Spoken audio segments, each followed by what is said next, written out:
attain. Rib lovers, get to Chili's for the best new baby back flavors from around the country. Mix and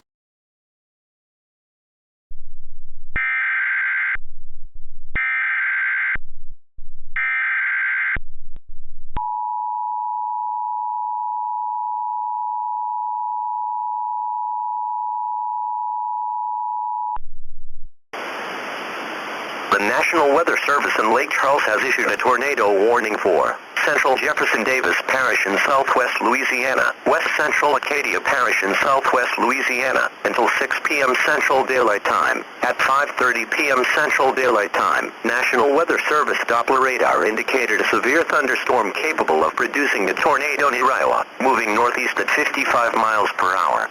This storm will be near Welsh and Pine Island around 5:35 p.m. Central Daylight Time. A tornado may form at any time.